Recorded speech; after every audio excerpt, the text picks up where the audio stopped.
Okay, it's 4 o'clock, and the show is What's Going On here on LaGuardia Radio, WLGR.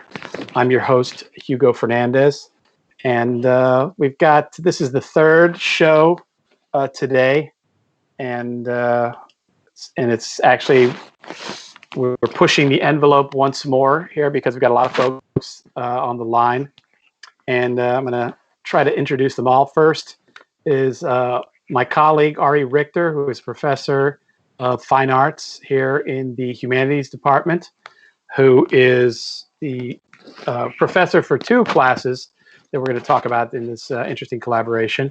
I'm one of the others. Also with us is Lydia Kahn, who is in the program of the Humanities Department, and she wears a lot of hats. She teaches as well as is one of the people that keeps that photography lab going. In this semester, she also was a teacher's assistant with me with the class that we're talking about today as well, and took on an even greater role in designing an aspect of the exhibition we're going to be talking about today. We also have four fabulous LaGuardia students. One of them is Jessica Toomey, who has been on all kinds of traffic the last couple of days, Zoom, and was on our show last week when we were talking about the Connecting Threads exhibition.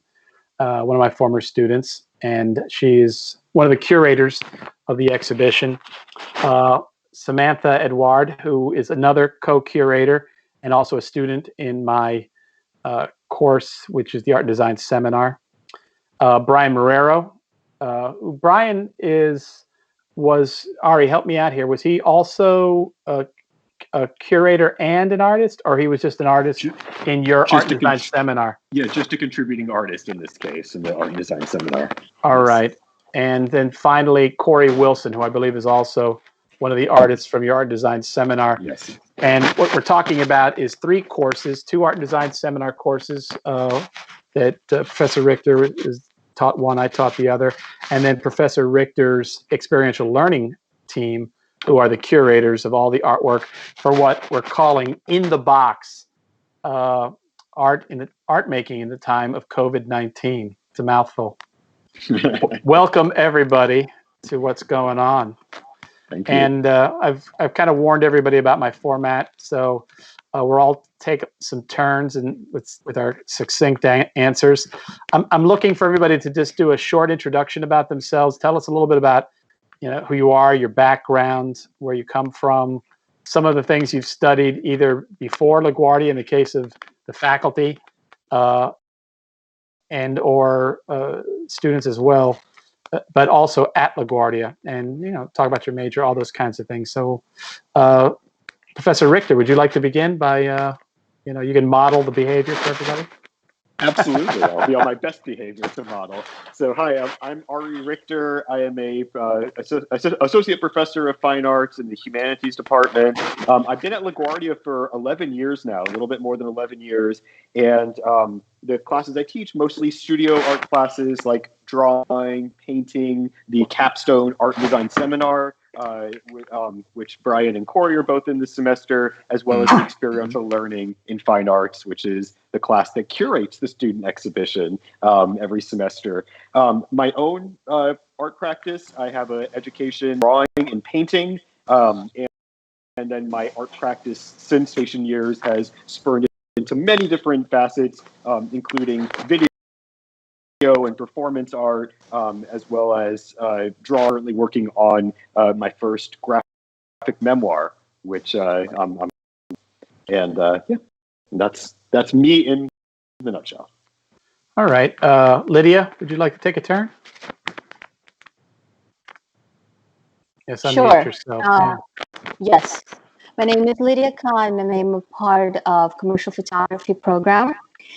I was a student. I started as a student at LaGuardia and never left. So I've also been at LaGuardia for many, many years. I actually lost count of them. I'm also a filmmaker. I'm currently finishing up my graduate degree in nonfiction filmmaking.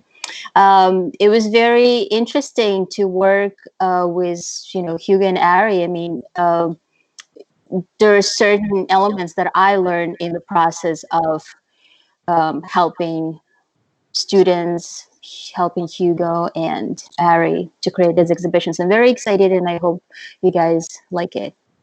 Yeah, we're going to share the augmented reality that Lydia created to try to create a virtual experience for some of the folks who will be visiting the website. And Lydia learned all my tricks this semester, so I'd be interested to see if she runs with them now. Okay, how about some of the students? Jessica, you want to take a turn? I mean, you've done this before. You're an old hat at it. So just a quick introduction. And hi, everyone. Yeah, thank you. My name is Jessica Toomey. I'm a second-year student at LaGuardia. I'm a fine arts major as well as an aspiring curator, a tutorial internship at the American Folk Art Museum, where I study self-taught art and classic American folk art. And yeah, I've had a great time curating this project. It's been a great experience, so I think that'll really help me in the future. Hi, I'm Samantha Edward. I've been in LaGuardia for 2 years. This is my last year, so I am graduating this year. Also, I am the curator, helping out too. I really enjoyed helping out creating this, especially learning new things myself, especially digitally. And it was a great experience. yes, and Samantha's getting credit for attending this virtual opening along with the rest of my class who are watching. Yes. They're supposed to be watching the Twitch stream, and they will be also reflecting on it in my discussion board on Blackboard if they want all their points. But anyhow, gentlemen, how about Brian? You want to take a turn? Yeah, sure. Hi, everyone. Thank you so much for having me on the show. I'm so excited to be here to discuss my artwork alongside some really talented artists. Yeah, so my name is Brian. I also go by Jan. A lot of my friends call me Jan.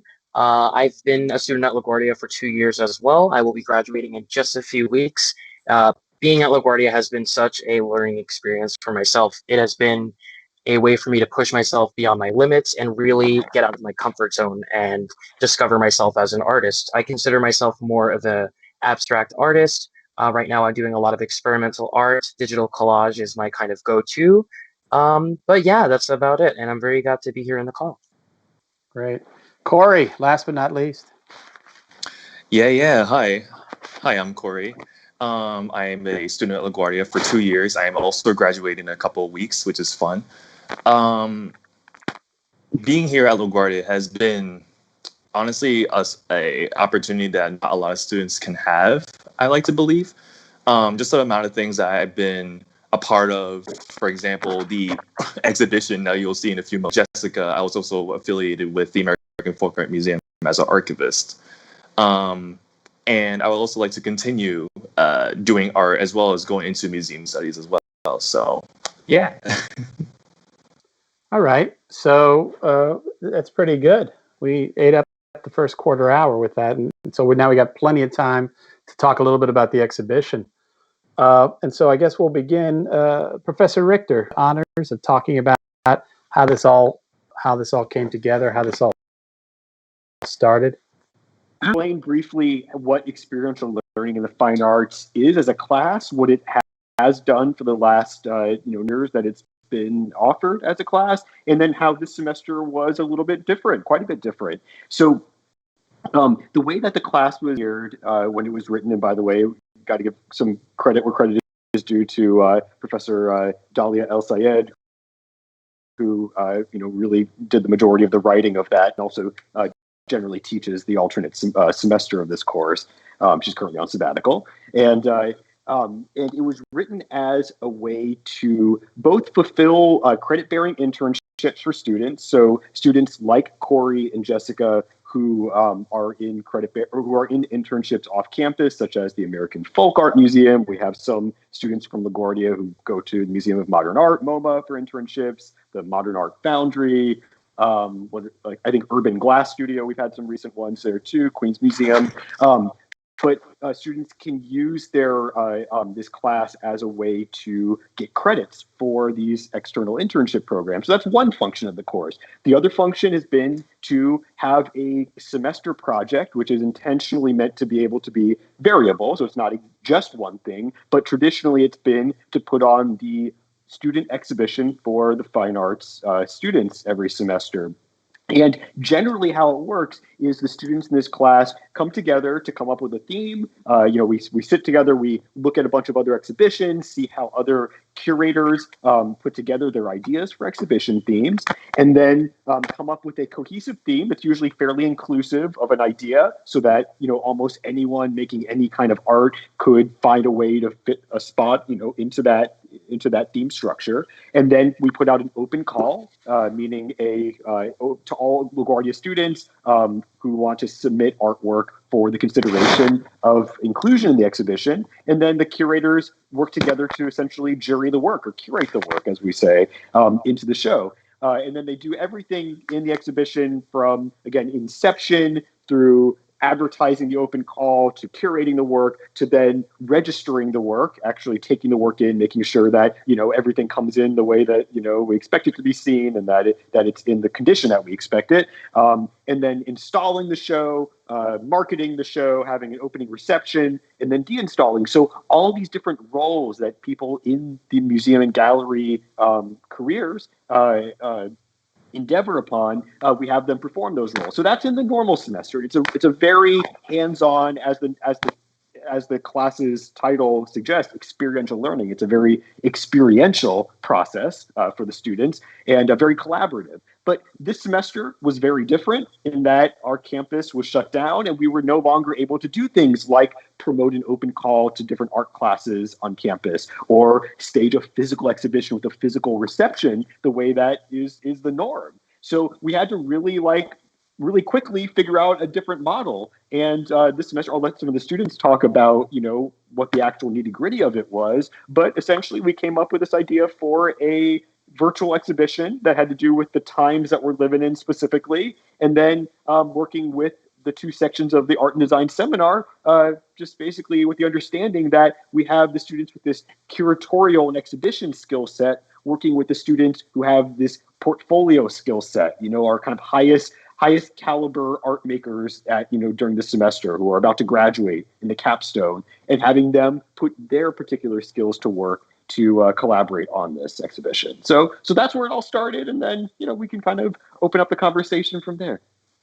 Yeah, so our two curators who are present, we couldn't get everybody here, but Jessica and Samantha, I attended some of those meetings where you guys had to try to figure stuff out. You want to talk a little bit about all of the decisions that had to be made as a group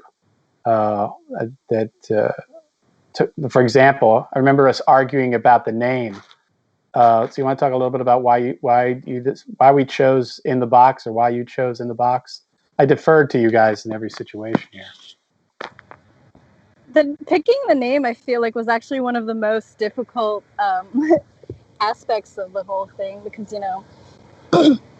it's such a wide-ranging project, and like the professor said, like, it's really inclusive. So we're like, how do we, pick something that really puts forward what we want to get across? And we had like 15 options that we all came up with to choose from. And we settled on In the Box because it really represents the way that many of us feel during the quarantine, especially when we spend much of our days looking at ourselves in a square on a Zoom screen. And or not. yeah. Samantha, you're as another co-curator. You remember when we were talking about focusing it on this, because it's always this issue of how do you find a topic broad enough that people can find their way into the show, and it became, because you wear two hats in this show. I think you're the one person today. you are simultaneously a curator and one of the artists because you were in my course. So you want to talk about that? Choosing to focus it on COVID-19. Well, mainly because we're in this situation because it's a good way to focus on, what we're experiencing right now and what's currently happening. So when we basically chose up the name and the idea of it, it basically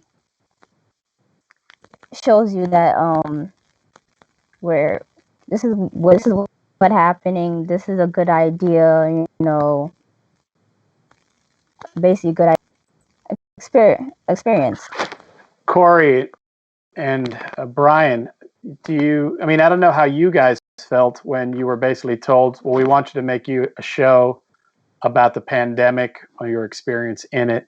I know I got a little bit of blowback from my students. And some of them, okay, so let's talk about this.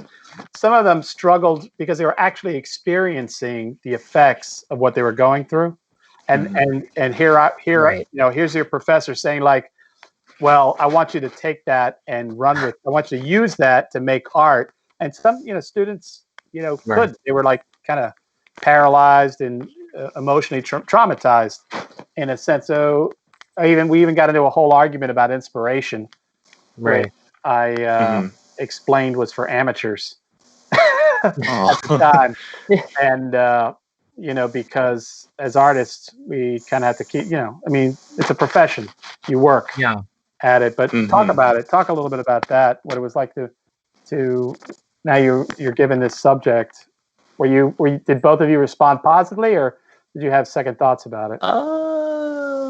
I guess I'll go first. Yeah. Go ahead, Corey. Go.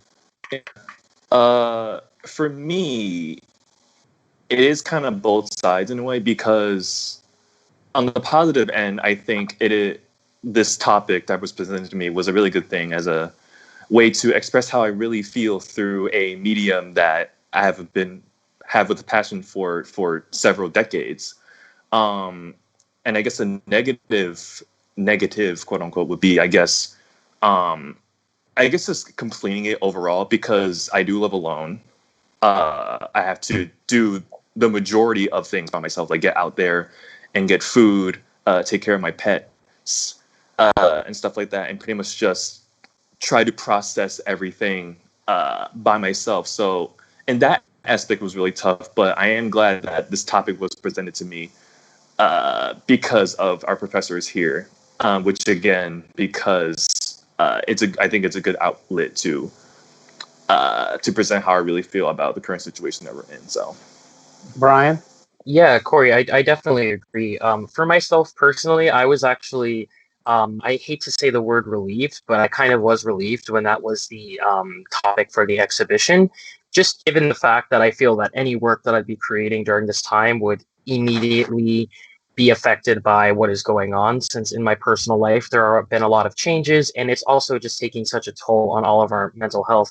And with my work, it's really just attempting to encapsulate all of your subconscious feelings that you may have throughout the day that you may not even be aware of. And the way that I make my own artwork, it's very sporadic and it's not very thought out in a lot of ways. But I feel that in doing so, you'd be surprised looking back in hindsight, and you'll be able to see a lot of connections between, a quick digital collage that I created, or even a very massive one, and what is going on in terms of what I choose to for the materials present. But I would say that I'm glad that we're able to highlight how we're all feeling and how we're all coping, because it really does help us feel less alone in this situation. Even though we're all connected virtually, we're also surrounded by so much noise and so much, conflicting news articles and everything. It's just very overwhelming. But I was happy for this to be the topic. Yeah, and if I could just jump into, to add to that part of the conversation, is that I really wanted to make it clear to the students, in my experience or my art design seminar class, that how they approach the topic is completely up to, up to them as the artist, in terms of, do I confront it head on in sort of like an activist, like, political sense? Do I make art about just my day-to-day kind of doldrums of life in quarantine, just to make on a personal note? Do I escape into some fantasy realm that has, nothing to do with the virus looming as the way of showing how I kind of channel that energy? So I want to really just, or do I make something that's therapeutic, like art therapeutic work that, just kind of like soothes my way through this in my own way? And so again, I just wanted to really make that option open as much as possible, just so that nobody felt either pressured or pigeonholed into a certain way of thinking or making in relation to this topic. Anything would have been valid. We would have accepted anything in the end. Everybody's response is their response.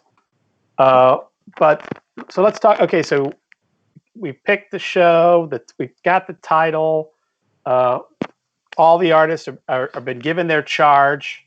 Now we're putting the show together. And so you want to talk about that, because the exhibition you can see it now through the website. I sent a link as part of the announcement, and it was created by our folks in marketing communications in the institutional advancement division, Caridad Munoz and Francisco Colon Reyes.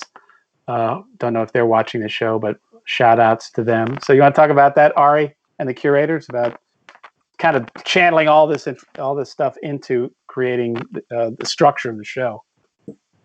Yeah, I mean, I'll just start that out. I mean, it was a lot of information and a lot to have to deal with, because again, in the normal semester of this class, how it's usually run is like we gather the work together, we literally throw it on a wall, in the calmest way possible, and then we just open it for viewing. But in this case, there was this entire other part of the structure, the website building, and then this amazing augmented reality version. Actually, two websites, the conventional one that marketing communications made, and then this amazing augmented reality mobile device experience that Lydia Kahn made for us. So it was so many moving parts, and generally we just we make even the flyer ourselves. We just sit down in one class period on Photoshop in the computer lab, and I just smash together some photos with everybody's input, and we make a poster that we send out to print. This time we also even did that part of the process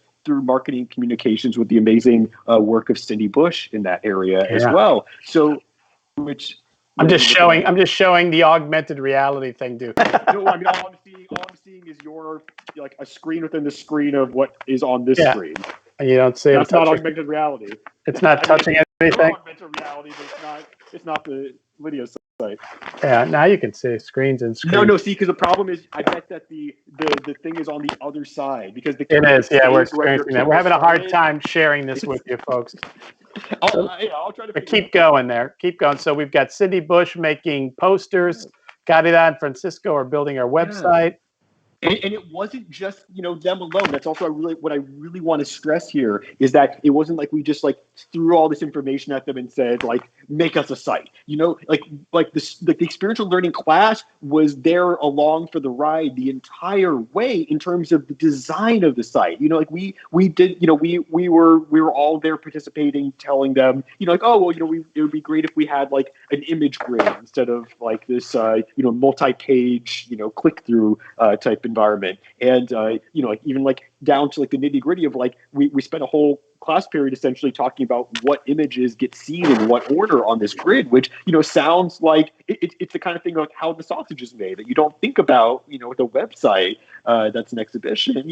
How is it being presented and in what order? So there was so many moving pieces, but we had so many talented folks working on it, both from the end of the experiential learning students and the art design students with their artworks, but then through marketing communications, having these absolute professionals helping us build this into a reality. And that was a really enlightening part of the process, I think, for myself and for the other curatorial students. Yeah, well, let's get Lydia in here, because again, Lydia began the semester or began the virtual part of the semester as just my assistant in the class. And then I looked at her and I said, "Could you build us?" Because I wanted some sort of virtual experience. And poor Lydia, how many different programs did you go through before you finally settled on Blipbar? I looked into maybe three options. I started with Blipar, the one that I was using, and then I moved between 3 other programs, and Blipar was the best option. Yeah, I think one of them Ari called, it looked like Tomb Raider or something, some Doom video game.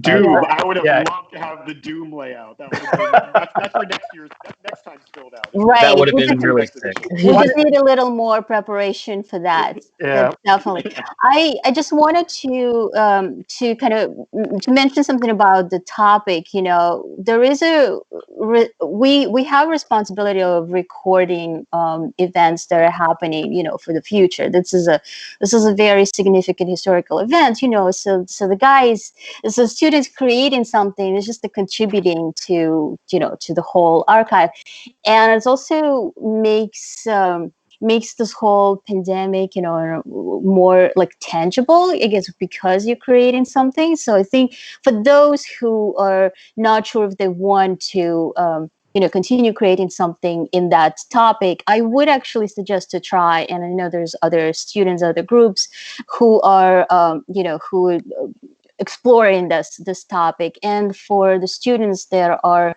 in the exhibition, I would also encourage them to continue creating work and not to stop just because the class ended, you know, and you get your grade. And there was also opportunity to learn different things and explore. And this whole process of working together was marketing communication, there's 3 classes, right? 30-something students, multiple faculty members. It was really great experience. And this is really a real life experience. That's how you will be, you know, experiential learning. Right. That's how you will be living your life. You will be working with other people. You will be working with other professionals. People will be relying on you. There'll be deadlines. You know, so this is a great opportunity. I think it was a great opportunity for students to experience it in the safe environment. Yes. Well, you've been in my class. I don't know how safe it is, but I was going to say we're at the half-hour mark. This is LaGuardia Web Radio, WLGR. I'm your host, Hugo Fernandez, for What's Going On. And today we're talking about an exhibition, which is In the Box, art making in the time of COVID-19. We have the curators here, we have the artists here, and faculty who have all worked to put this together. We've been talking about this a lot. Is there some way, Chris, Chris Pope, who's our engineer, can we start seeing some images? And by the way, just so folks know, we also have students are watching, my students at least are watching on the Twitch stream. So if people want to make comments or that Professor Riccio, Dr. Riccio is going to forward, or questions for us, that would be good. But I'd like to see if there's any way that we can start seeing some images. Chris actually has, so I'm looking at the Twitch stream, and Chris has the main page of the website up, and he's moving it around a little bit. We're struggling because we have so many people on the show with all the different boxes. We created boxes in the boxes. So let's talk to our curators about the design of the website and because we argued about this. What should people see first? Should they see images of the students, or should they see the students' images, meaning the artwork or the students? Because I think Professor Richter, you talked a little bit about this, which is, I did a show earlier today on a lot of issues with race and people being disenfranchised. So you start with a picture. Some people might choose not to look at that picture because of the way somebody looks. So the notion was, though we do have all of their images front and center, but once you get into the meat of it, the first thing people are looking at is the image, right? Little thumbnail. Yeah, I mean, that was certainly one of the considerations we had to make, and it was just one of those things that you have to kind of see it in as a design state to really understand why that would necessarily not be the best decision. But but yeah, we tried that out as a design possibility where it was the students so we had the students all send like webcam selfies. That was for the postcard specifically that we were going to send out that made it look like this a giant Zoom meeting that didn't happen. That's just like this make believe Zoom meeting between all the 35 students in the show. And so we had everybody send that in. And one of the original design builds of the site, just to see what it was like, was the students' images that you click through to see the artwork. But then seeing that, we realized, well, that starts to create this whole situation of, for lack of a better, term, like that lookism, that some people maybe would be passed up because they're not who the viewer would, first think to click on their face or whatever. And that, we want the art, we want the exhibition to be about the art, it's about the artist, but about what they make. First and foremost, that was the primary thing. So leading with the art images, of course, became the natural solution, but we had to, work through those design issues by trying them out. So what Chris is, like I said, Chris has got the front page, and I don't know if he's been playing with the navigation. You have to kind of scroll down to start seeing art images. But let's have our curators. Our curators, Jessica or Samantha, is there an art piece that you'd like to talk about specifically that's in the show that we can highlight right now? I'm guessing Samantha would choose her own. Yeah. So let's go. But, Chris, is there a way, Chris, to find Samantha's piece in the show? You got to scroll down the page and then try to. Oh, that. Ooh, nice. Okay, Samantha, you want to talk a little bit about it? Sure. When I first created my project, at first I decided to do a collage. Remember I told you I was doing a collage at first, but I realized, all right, I probably didn't have the much materials, or I probably want to have time, or I probably just gonna take too much time on my hand. And I realized I could do Photoshop. So I was like, all right, let me experiment. Let me look up pictures. Let me see what I can represent the picture and put it all together. So I was like, all right, since we're in COVID, might as well represent the healthcare workers, because they're risking their lives for us. They're working hard hours every day. So, might as well represent them. And also, when I did the project, took me a long time to figure out what type of program, what can be easier for me to put it all together. I had to do a lot of editing, lighting, change up the thing. Sometimes when I thought I had the right, lighting for it, but it came out too dark, or this little detail wasn't right. So all that little stuff mattered to me because, I wanted to get it exactly how I wanted. Perfection. Yeah. Very perfect. This is what the image on the screen is: a hand holding a ball, and then you can see inside of the healthcare workers. It's quite it's quite a resting image. Jessica, is there a particular favorite you had, or one that you would like to single out? I don't know how to choose one. I mean, as a cohesive whole, I think that sorry, there's a crying dog in the car. Right. Didn't I warn you I would ask you this question? I know, I've been thinking about it. I can't choose. I really, really like Corey's work. And I'm not just saying that because he's here and because I know him. It's definitely one of my favorite pieces because I feel like it represents this dialogue that we have with each other. Despite the fact that we can't speak in person, we're all sharing ideas and we're sharing connections and we're enlightening ourselves and we're all struggling to figure out what the truth is. I feel like it's the one with the State Farm billboard. Is it that? Yeah, I think that's really represented by the graffiti in the image. And I mean, I hope that's the way Corey intended it. Do you want me to talk about it? Yeah, let's ask him. Yeah, Corey, talk about it. Yeah, Jessica's singing your praises. Sure. Yeah, sure. So this piece, the actual before I actually go into it, the actual scene of this is actually based on the street I live on. So the physical therapy store, the State Farm, is all based on the storefronts that are outside my apartment. So I kind of took this as if COVID will result in just dystopia, as if like no one's outside, everything's overgrown, everything's in ruin, which is why you see things like, am I allowed to curse on this stream, by the way? Ideally, no.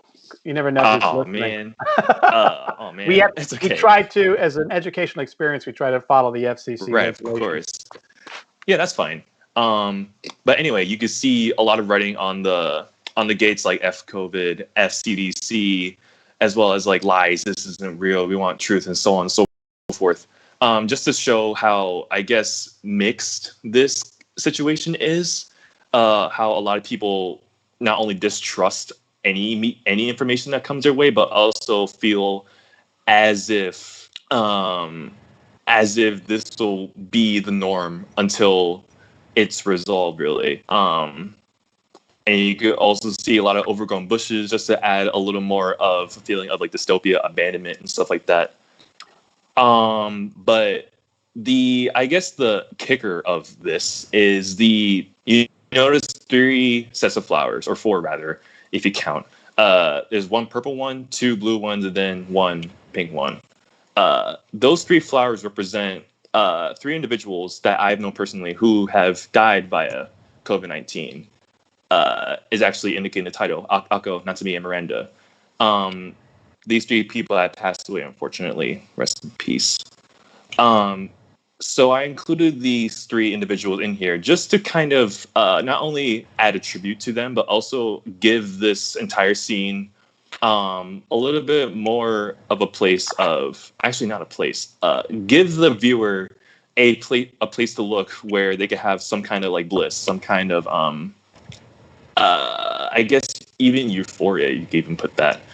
And it also says, I don't know if I can't see the stream, so I don't know if you can see the actual description. The 3 individuals in order were Natsumi was 19, Miranda was 24, and Akko was 13.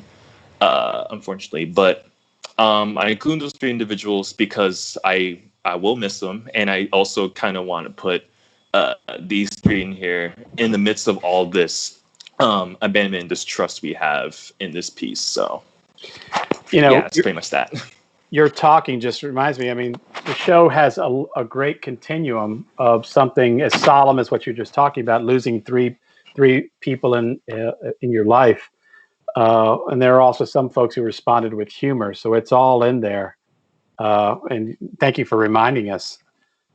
Brian, you want to talk a little bit about your piece, and hopefully we can pull it up? Yeah.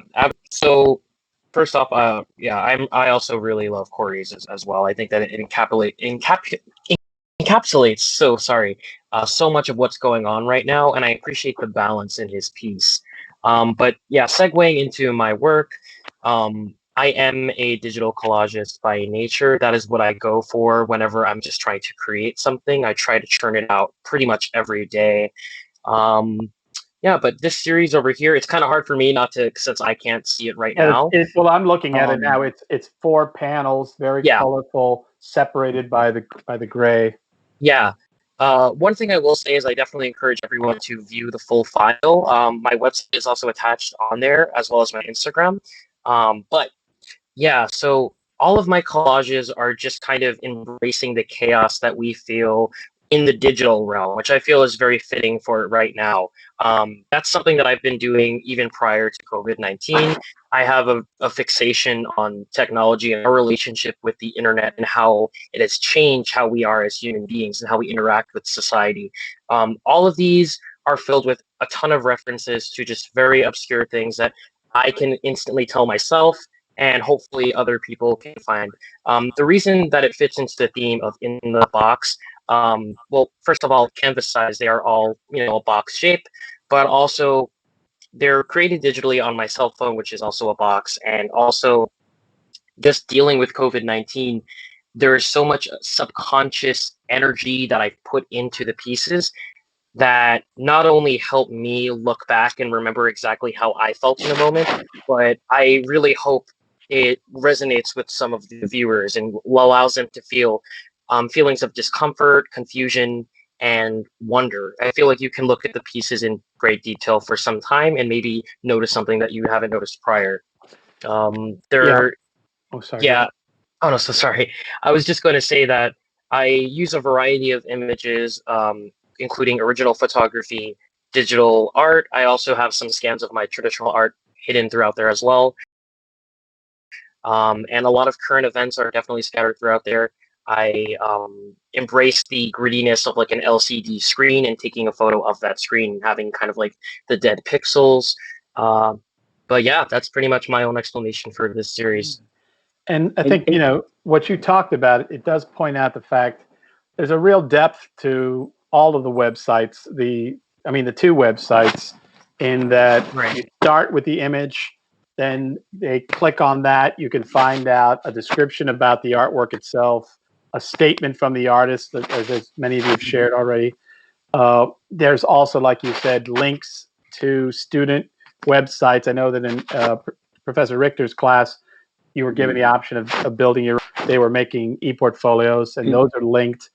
Yeah. And in fact, if I asked all my students, hopefully, and they're listening, that the landing page would be a short video where students were talking about their pieces, kind of explaining in a kind of inquiry problem-solving approach with the oral ability.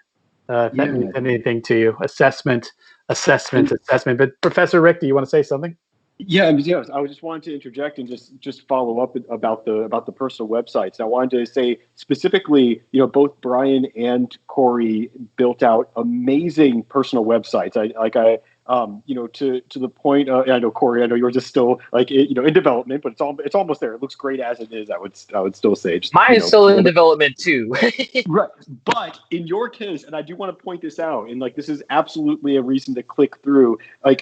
Brian's website, it has so much content on it already. It's almost, it's overwhelming, but in a way that completely relates to the work itself. I mean, the work that he makes is this, everything all the time, digital, kind of mashup of, this kind of living online experience that we're all going through right now. But even before the pandemic, we've all kind of lived in this social media, hellscape, if you will. And Brian's work so wonderfully sums that up. And when you go to the website, it is really it takes something from you to keep scrolling through this mass of imagery, which I think is a real testament to the artist's ability to affect us when we look at his work. I mean, he's giving us a glimpse into his version of that kind of digital landscape that he lives in, and that that we can all probably relate to in a very, very clear way.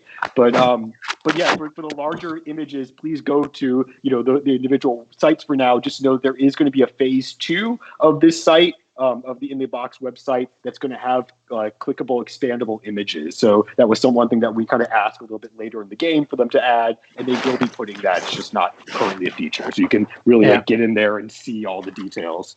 And we can't also, for this show, go to the augmented website. So people, once again, the QR code I sent along, scan it. Lydia created this amazing site where you can kind of just hold up your phone as if you're in a gallery.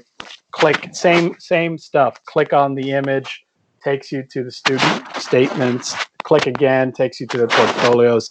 We're in the section now. We're in the last quarter hour. So if Dr. Riccio, if you've got any comments or questions, feel free to forward it for us. I've got one question. I've got, why are the windows keep moving on Twitch? Because Chris is basically trying to juggle 7 of us, or whatever it is, 6 of us all together, plus the website images and everything. It's and our logo. So in fact, for me, it's almost like a kind of a performance art collage piece that's going on there. But I'm waiting to see. Professor Riccio has sent me a question comment. I will remind my students that I'm expecting some question comments from them as well, possibly, hopefully. So from the chat room, we're getting a lot of hearts from Milksha. Jan, you're getting about 3 purple hearts. I love the sunshine thing in the left image from the Marlowe sunshine. And then Thank you guys. I'm seeing another one is saying the thread fabric. I'm loving details. Jan's got a bunch of fans here. Those are my friends. Thank you guys. Yeah. And then and they say keep it up with college and your colors vivid like your mind. Keep it up. Okay, Professor Riccio, I think, sent me something else. Nope, no questions, no comments. My students. Well, we'll see what their reflections if it feels like they were here, because that's part of what they're doing. So we can move into the kind of a thank you wrap up section, because there's so many of you, so many of us. Any last words? Everybody want to have a turn? Any kind of last remarks or thank yous or shout outs you want to do before we go? Got about 11 minutes. If I could just interject one more time, I would love to give a shout out to the artist Kenneth Ortiz, whose work was featured in the postcard and the Instagram ads that were sent out for the show. And just as one little anecdote about that is that so Kenneth's piece, who's the very first one on the grid, if Christopher is able to show that, is the piece Confined, which is this wonderful illustration of this character who's like literally being stuck inside of this this square enclosure, and trying to kind of struggle to like push their way out of it. And just as one anecdote is that while we were trying to decide the names of the exhibition, that particular piece essentially became the inspiration for the name of the show in the box. I mean, it was just this literal. We were looking at this wonderful illustration representation of what it feels like to be confined. And we were like, wow, this sums up so much of what we're talking about and thinking about as it was. And we were like, why, why have to make some gigantic leap in thought process? Just start this thing that got us excited and got us interested, and say, well, why don't we just name the show after this? And so really amazing work there from Kenneth Ortiz, and also he has a great website that he built out, another external website which I absolutely recommend everybody check out because there's some wonderful illustration work on there as well. Yeah, and I guess Chris is struggling because he can't seem to put any more images on there. He may not even know which image we're talking about. I will just mention there's some more fan comments here as far as you're all awesome and talented. Love all your artworks. Everyone's projects were so cool. I cannot wait to see what everyone does later on, because we talked about this is a little AFA show, an Associates in Fine Arts kind of thing, where even though our degree is AS, you said it's a capstone class, so a lot of our students will be moving on shortly to their next experience, and this was a kind of a way to encapsulate what happened at LaGuardia. But anybody, again, last opportunity to last remarks from everyone, or thank yous or anything that you want to do? I wanted to say, thank you for this experience because this is my last year too.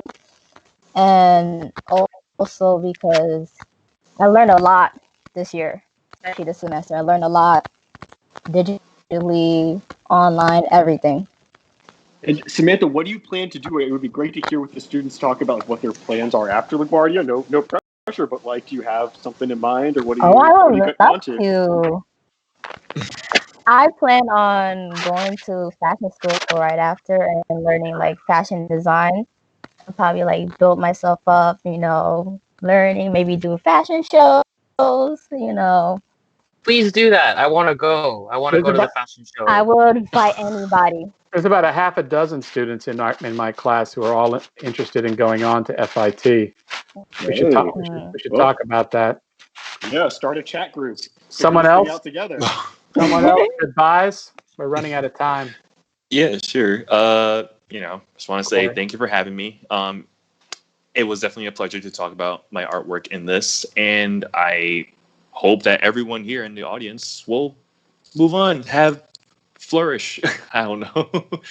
But thank you for having me, definitely. And check out our website. Website later, specifically mine, but everyone else you should check out. You check out everyone else's website. They have cool stuff. Very good. Someone else? If I could go, if Sure. I'll I think just, we've lost Jessica. Jessica's, I don't see Oh her no, in the list anymore. I hope she can join The in dog quickly ate her before I phone. end.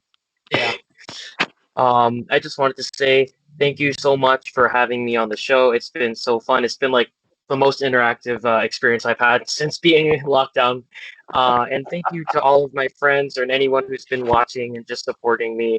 As for my plans post LaGuardia, just first of all, LaGuardia was an amazing experience. I've learned so much. Similar to Samantha, I do want to go into fashion, but I'm not sure what my major will be after. I'm taking a short break to focus on a clothing brand / focusing on selling my artwork as prints and stickers. So I encourage everyone to check it out on my Instagram. That's Crying OG. It's also linked on the logo for my artwork.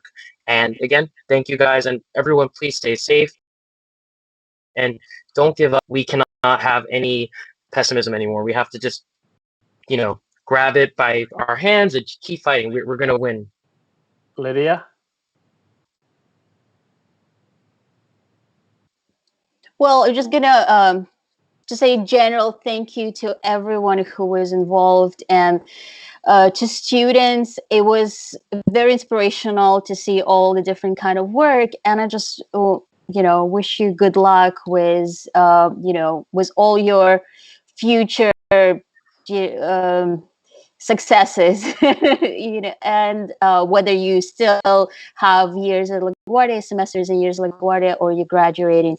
It was very to me, it was really inspiring kind of a process to work with you. You meaning them, right? With all of you. No. So thank you too. I mean, you pushing everybody. It is That's a good way actually to working. put I it. mean, keep it up. Keep Ari, it up. No, you get the last word. Push everybody so much. Thank you for. Is that your last word, Ari? No. I of course want to thank every single student and staff and faculty involved in this exhibition, because this was not just like a couple people putting the thing together. This was a collaborative effort, and it just shows what can be accomplished when so many talented minds put their abilities in one place and see what happens. Because again, this is the result of like hours and hours of many people's efforts, and I couldn't be more proud of the work that was made here. So thank you to everybody. And I just wanted to say to my students that I taught this class 5 years ago, so I haven't taught it and went through this, and I forget that in the end everybody comes through, and everybody's work is amazing, and I'm very proud of you. I'm very proud of what's been put together, and I'm grateful that Professor Richter was involved, because he was always positive and kept us on task. And my partner in crime, Lydia, who came up with I think is alternative experiences for us, that we're all locked into our homes, that will get this at least way to funner than just one more website thing, kind of like that. Though I still think marketing and communications did a pretty amazing job. So thanks to everybody, and thanks to all of you for being on this show today for our kind of a virtual opening. You've been watching WLGR, LaGuardia Web Radio. The show is What's Going On. I'm your host, Hugo Fernandez, and our guest today, Professor Ari Richter, Professor Lydia Kahn, Jessica Toomey, who's gotten knocked off, Brian Marrero, Corey Wilson, and Samantha Edouard, all curators and artists in the exhibition In the Box, Artmaking in the Time of COVID-19. It's a nice little capsule, and trying to get us as part of the archives collection of some of the things that have happened to us here during this time. So thanks for listening. And one more thing, that if you're interested in making art like this or being in a class like this, please get in touch with the fine arts advisor or just email me directly, because we're always looking for more interested students, if any students are out there listening who want to be involved. Well done, Professor Richter. Chris, take us out. Thanks for listening. Thank you.